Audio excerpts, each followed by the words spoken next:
You're standing in a used car lot with the keys in your hand, pretending you understand the difference between well cared for and absolutely not. The hood's warm, the sales guy is smiling, and you can feel the weird little imbalance before anybody says a word. One of you knows the car, the other one is guessing. And that's the whole thing, really. Information asymmetry is when one person has better information and the other person has to make a decision anyway. It shows up in the obvious places, like used cars, but also in less glamorous places, like leases, insurance forms, job offers, and those terms of service pages that somehow manage to be both tiny and threatening.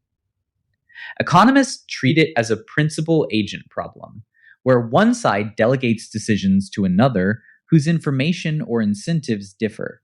And the classic failure modes are adverse selection, when the uninformed side can't tell good quality from bad before the deal, and moral hazard, when hidden behavior changes after the deal starts.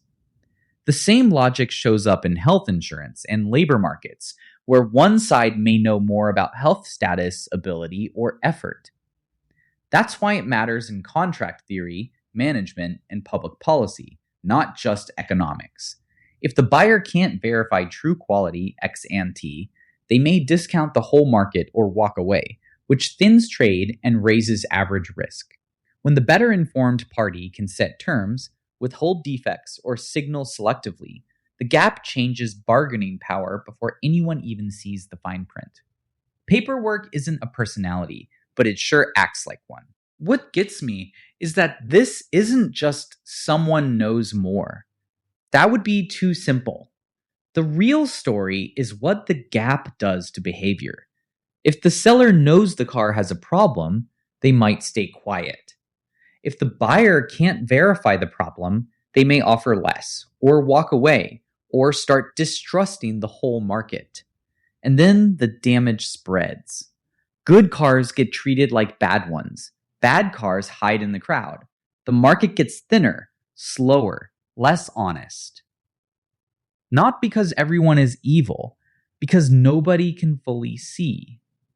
That's where George Akerlof comes in, with the classic lemons idea. It's the famous used car story for a reason. Once quality is hard to check, low quality stuff gets an opening. That's the twist. The market can go sideways even when no one is a cartoon villain. The problem can be the price of knowing. When that happens, the market doesn't just get a little less fair. It can get less efficient for everyone. And if you've ever looked at a rental agreement and thought, this seems designed by a person who enjoys confusion, you already know the feeling. But here's where it gets stranger. The newer research isn't just asking, who knows more? It's asking, what does it cost to find out? That's a different question. If one side can learn the facts cheaply and the other side can't, the gap shows up even if nobody is actively hiding anything. A 2024 Legal Economics article argues that asymmetry is predictable when parties face different information acquisition cost, and that bringing those costs into alignment can shrink the gap.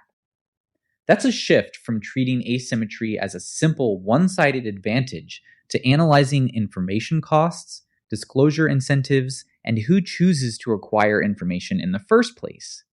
So the fix is not always make everything perfectly transparent, which sounds nice until you remember that perfect transparency can be expensive, slow, or just impossible. A more realistic fix is lowering the cost of checking, better disclosure, easier comparison, clearer records, fewer traps hidden in plain sight. Not magic, just less friction. In finance, there's another twist I honestly didn't expect the first time I ran into it. Some models say the raw gap between investors matters less than the average quality of information everyone has. So it's not always about how unequal the information is. Sometimes it's about how precise the whole room is. In financial markets, that still matters for pricing, liquidity, capital allocation, and analyst interpretation. One NBER model in perfect competition settings says average information precision can matter more than asymmetry itself, which is a useful correction because it stops us from turning every market problem into a morality play about insiders and outsiders. A 2024 preprint even proposes an information asymmetry index built from market and firm proxies from analysts' perspectives. The catch is that we usually have to measure these things indirectly, so the room is clearer than it looks, but not actually equal. Real life is usually messier than that, unfortunately for all of us. You can see the same pattern inside companies, which I think is the part people miss.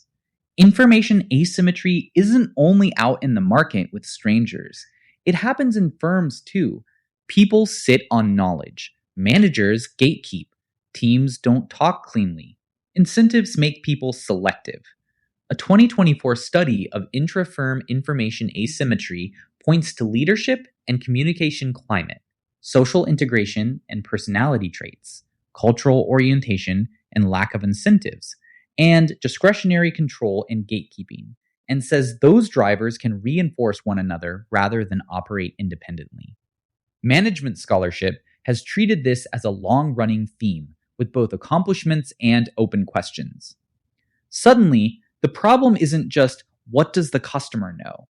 It's who in this building actually knows the thing that matters. That's not a small issue. That's coordination. That's whether the left hand can find the right hand without filing a request. So if you want the simplest version, here it is.